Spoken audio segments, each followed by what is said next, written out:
July 23, 2011.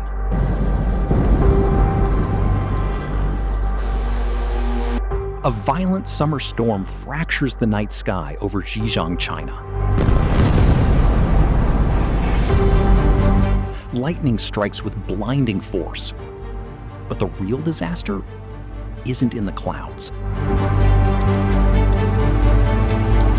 Train D3115, a state-of-the-art high-speed bullet train packed with over 1,000 oblivious passengers, has just ground to a sudden, dead halt.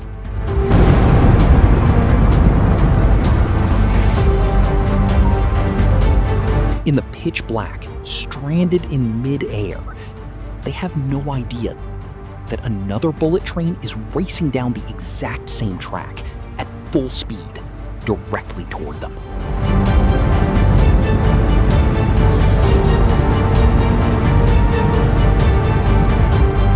Today, we break down the high-speed catastrophe that a government tried to bury.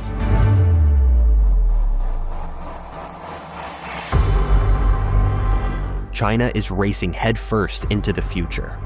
The nation has poured billions of dollars into building the world's most extensive high-speed rail network. It is the ultimate symbol of a rising economic and technological superpower. These trains are designed to be flawless. They are equipped with advanced control systems that automatically prevent collisions by removing human error from the equation. If a train stalls, the system is engineered to instantly turn the track signals red.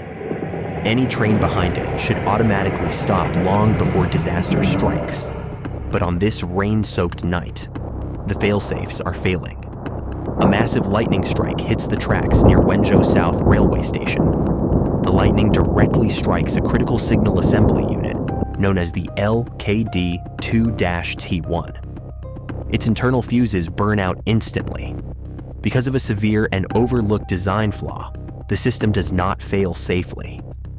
Instead of turning all signals to protective red, the damaged machinery makes a fatal mistake. It sends a false message to the Central Railway control room. The dispatchers stare at their monitors and see a glowing green signal. They believe the track ahead is completely empty. They have absolutely no idea that train D3115 is sitting motionless in the darkness, suspended 65 feet above the Wu River. A few miles behind, on the exact same track, train D301 is cutting through the violent storm. Carrying more than 500 passengers from Beijing, the train is traveling at 99 kilometers per hour. Inside the driver's cabin, Pan Yiheng stares through the rain-covered glass. He trusts the green signal glowing on his monitor. He trusts the advanced technology. But he does not know he is driving a high-speed missile directly toward a stationary wall of steel. Inside the control center, panic suddenly erupts. The operators finally realize the track is occupied. A desperate warning is sent to the driver, telling him to proceed with caution. But it is already too late.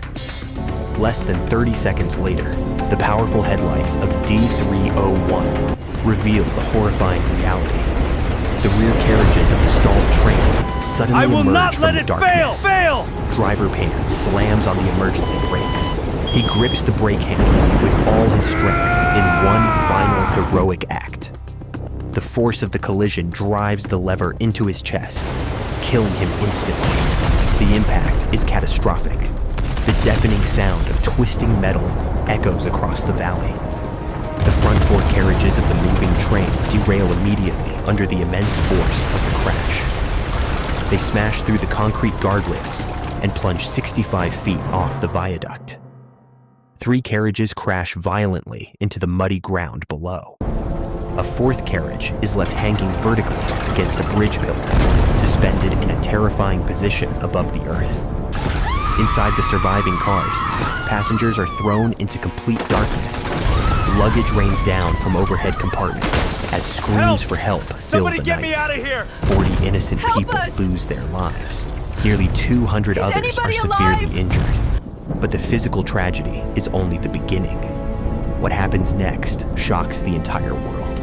Almost immediately, heavy excavators are brought to the crash site, but they are not there only to rescue survivors. In a bizarre and deeply controversial move, railway authorities order the damaged train carriages to be crushed and buried.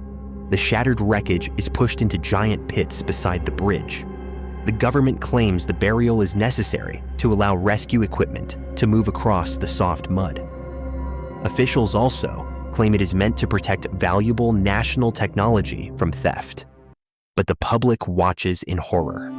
Images of the rushed burial spread rapidly across social media platforms like Weibo. Outrage explodes online. Millions accuse the government of literally burying evidence to hide deadly negligence. Less than 24 hours after the crash, officials suddenly announced that the search for survivors is over. But 21 hours after the collision, rescue workers discover a 2-year-old girl named Xiang Weiyi, alive inside the wreckage. Both of her parents are dead, yet she survives miraculously. Her rescue proves the search operation was ended far too early. The entire nation begins asking the same terrifying question: who else may have been left behind? At a tense press conference, Ministry of Railways spokesman Wang Yangping faces furious journalists. When questioned about the burial of the wreckage and the delayed rescue efforts, he arrogantly responds, "Whether you believe it or not, I believe it." That single sentence instantly becomes a viral symbol of government cover-ups and bureaucratic arrogance. Public anger reaches a boiling point. Even state-controlled television anchors break their usual silence to openly criticize the authorities on live television. One anchor asks a haunting question: have we moved so fast toward progress that we have left the souls of our people behind? Under enormous public pressure, the government launches a massive independent investigation. The ugly truth is finally exposed. The disaster was not simply caused by nature. It was the result of corruption, negligence, rushed construction, and ignored safety warnings. 54 officials are ultimately punished. Among them is a former railway minister who had deliberately reduced critical safety inspections in order to meet politically pressured The Wenzhou train collision remains one of the darkest disasters in modern transportation history. It stands as a permanent reminder that when a nation sacrifices for the illusion of unstoppable progress, the final price is always paid in human lives.